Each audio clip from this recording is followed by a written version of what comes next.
Fusion Retro Books have kindly offered a 20% discount to all RMC viewers on The Story of the Oliver Twins. It's a great book, this is my well-thumbed copy here, so do check it out. Now, on with the tea break. We continue our chat today on how the Oliver Twins got into 8-bit games making in the 1980s, a coding duo who were at one point credited with an estimated 7% of all UK video game sales. Last week Philip told us of the early years, and today Andrew joins us to pick up where Philip left off. Thank you for joining us, Andrew. Okay, thank you. Philip told the story up to the release of Super Robin Hood in 1986, your first game published with Codemasters. Were you still bedroom coders at this stage, or did you actually go to Codemasters to work? I think we were very much bedroom coders. I was just thinking it was the bedroom of our mum and dad. We were just leaving school. All of our friends were just going off to university when we met the Darling brothers. And so we had each our own bedrooms at our mum and dad's place. But I think the computers lived in Philip's bedroom because it was slightly bigger. Within a few years, we were able to, we had enough money that we actually moved out and bought our own house. So that was quite good, off the royalties of the games that we wrote for Codemasters. Okay, so you said computers plural, so you weren't fighting over a computer. You had one each to develop on, did you, or more? Well, interestingly, one of the things was that when we first started, we did actually have, we did the Dragon that Philip talked about, and then the BBC Micro, but those were a case of having only one computer, and we did actually have to timeshare, sort of making, like, one of us was coding, and we write it all down on paper, design it on paper, and then we'd have time at the keyboard to type it all in and debug it, whilst the other one was working on paper. And actually, I look back at those days, more recently, everyone sits in front of their computers and just codes looking at their computer. But the fact that we only had half the time in front of a computer meant that we used to sit down and really design things out. And it was amazing. We would write quite big systems and then go there, type it all in, and it would work quite often first time. And I often wonder if because we had time to think about it before just starting to code. It's almost like going back to the old times of mainframes where you had to, there was an expense to the computer time, so you had to spend that time on paper. And in fact, I can't remember if it's you or if it's Philip who has all of your old development notes in their loft. I know you show that on your YouTube channel. Is that you? Sort of both of us. Okay. In the fact that what we've done is a few years ago when we wrote the book, The Oliver Twins, I'm holding the book up now. Okay, right. I haven't got my prop here, but we worked out trying to get them all neat, because when you finish a game, you've got all your notes and all the discs and bits and pieces. And we used to know friends who used to chuck it all away and move on to the thing and reuse the discs for the next game. But then what happened is we were doing a lot of conversions, or our games got converted to other platforms, and we indeed converted a couple of games from other people. Like we converted BMX Simulator from Richard Darling. And the immediate thing, if you're going to convert a game from a Commodore 64 to a Spectrum, you say, oh, have you got the original code and all the original graphics, the notes and stuff, and the floppy disks or whatever it was on? Mm-hmm. He goes, no, I chucked them. And it was like, it's like, so we have to redesign by just looking at the final game, which is just rubbish. And we found a few people that were talking about that. We said, right, we are never chucking away stuff from our games. It would be crazy to just reuse and wipe the discs for the next game. Yeah. They also presented a good marketing opportunity for you. I remember seeing a lot of promo photos of you just with your code listings around your shoulders, reams and reams of paper. Yeah, well, there was a bit of a joke. I mean, it would be obscene to do that now with this sort of memory, but even with a sort of 32K of memory, or I think it was actually about 38K of memory for a 48K Spectrum, but you'd have about 16K worth of code, and it was a file that you could print out. So, yeah, there's a few photos of us when we sort of had this big dot matrix printer with sort of like faint green lines on, where we're going, just print game, and we just print the whole game out. It was kind of for a laugh, but I remember printing out Ghostbusters 2 and Jet Ski Simulator. Both got completely printed out for some publicity shots because we all thought it was funny. Look, the entire game on a printer. And you mentioned your games were... I persist in that one. Yeah. You mentioned your games were ported to other platforms. Did you do those ports yourself? Because I know you developed on the Amstrad, didn't you, at this point? So were you porting the games, or were they going out to being outsourced? Well, it's a brilliant question you asked because it brings us back to Super Robin Hood, which is where we left off with Philip. So what happened? We met Codemasters. We wrote this game, the Super Robin Hood, and we wrote it on the Amstrad, and then immediately carried on to write another one called Ghost Hunters.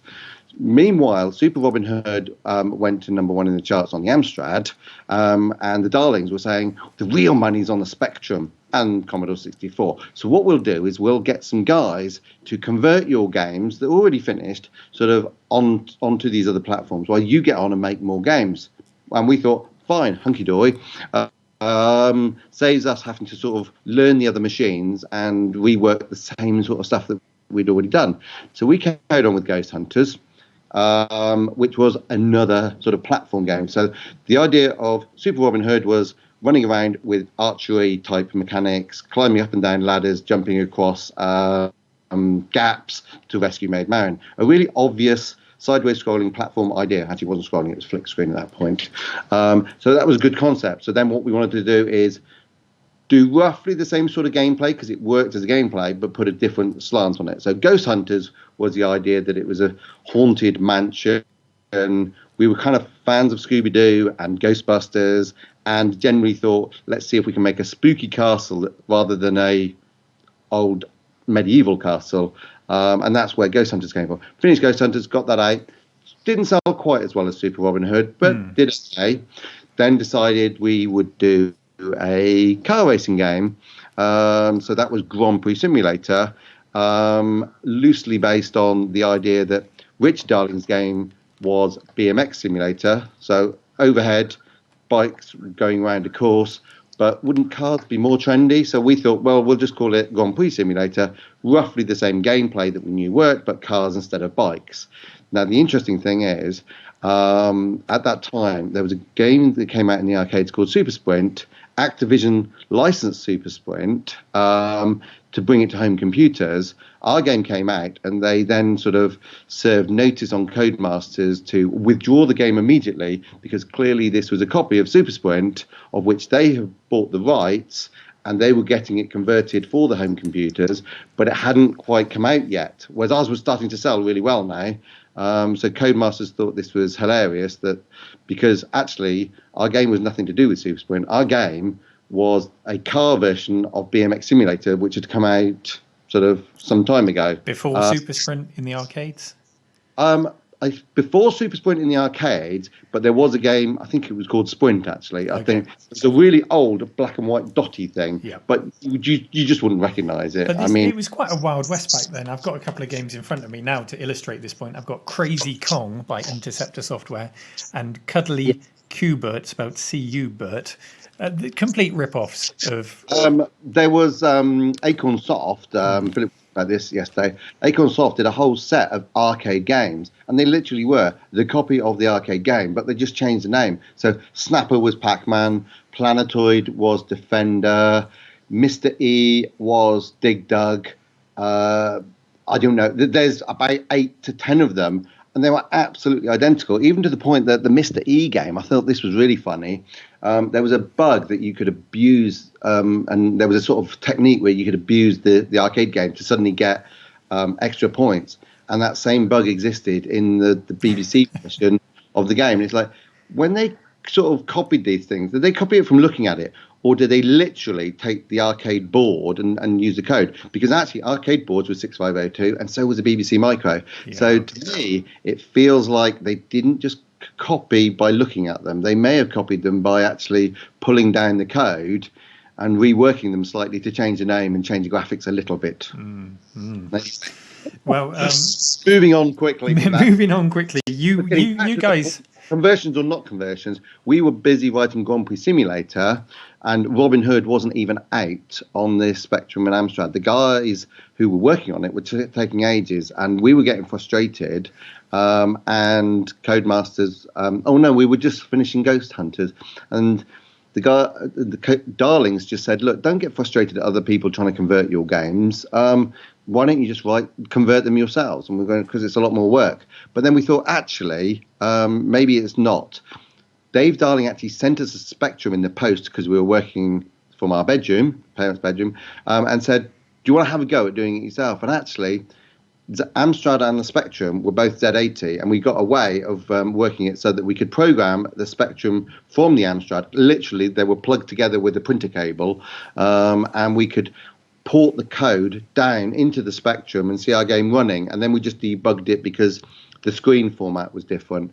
And that was a miracle piece of sort of genius moment, because not only could we write the game once and publish it on the Amstrad and the Spectrum at the same time, but now we had the system of using a slave computer. So we had the main Amstrad with its nice ROM assembler and disk drive, and we'd press a button to say compile fairly quickly. It would then spew it down the printer cable, and then we wrote a tiny bit of code on the Spectrum to receive the code, thinking it was like a printer, but just filling the memory with code and running.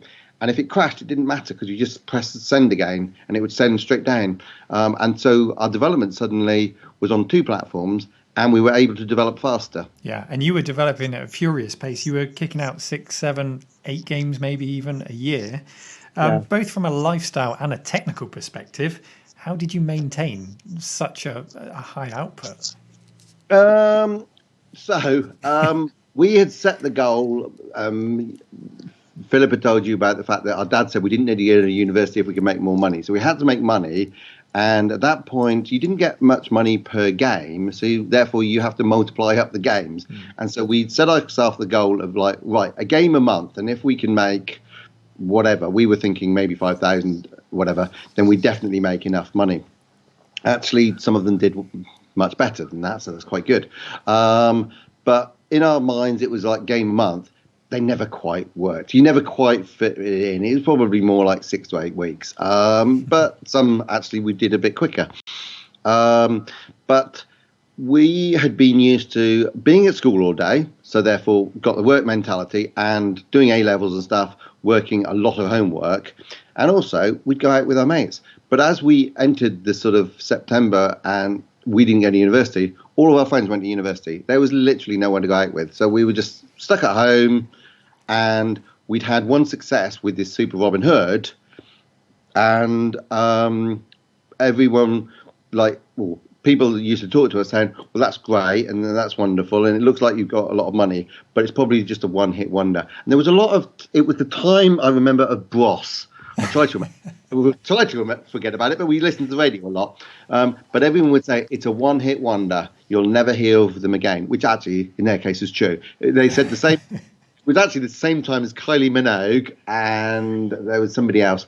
But people just said that, like, getting a hit and getting a number one, it's a fluke and it happens, but very often you'll never hear those people again. And so we were paranoid that we couldn't do it again. We did Ghost Hunters, and it didn't go so well. So we were like, oh dear, better change topic, change subject. Car racing, that's good. Let's just do something completely different. And that's the number one. And they was like, brilliant, right? Okay. People go, okay, you got lucky. You don't want to be a 2-hit wonder now. Yeah, a 2-hit wonder. Well, with 2 minutes left, Andrew, we can't talk about the success of the Oliver Twins without talking about Dizzy. So tell us quickly how Dizzy came about.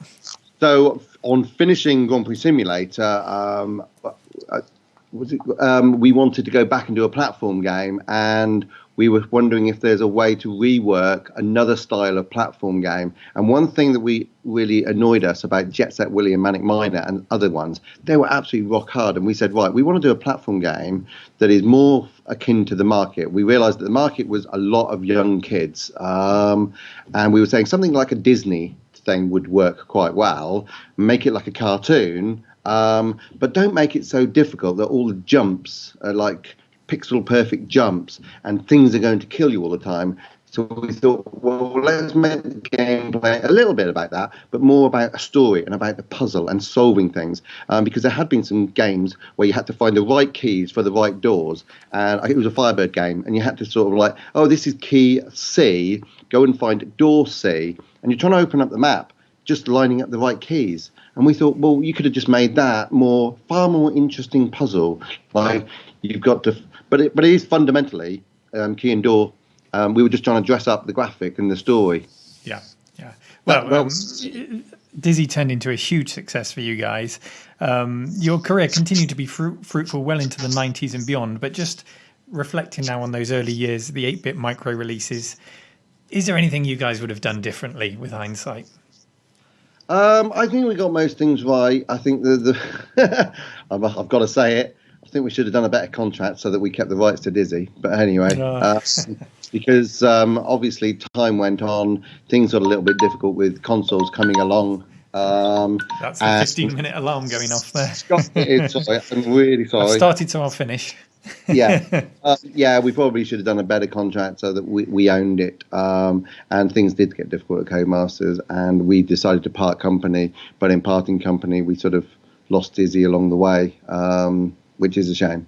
But on the whole, happy memories, good times. Oh, yeah. I mean, and we did enjoy it, and it was huge amounts of work. I mean, it's no joke that we were doing like 18-hour days. We were obsessive and just sitting down and working. The only times we weren't working is going and doing magazine interviews to try and get sort of like knock up the sort of reviews and get editorial space for.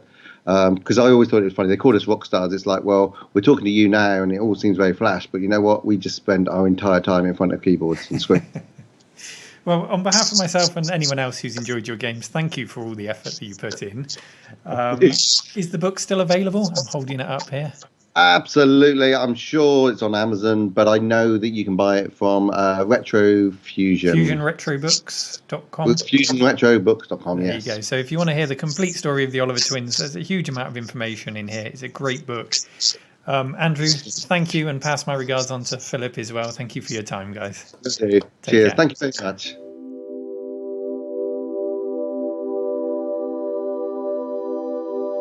If you enjoy my content and would like to toss a coin into the hat to support the cave, then check out patreon.com/retromancave and join the official cave dwellers you can see on the screen now. Thank you for your support.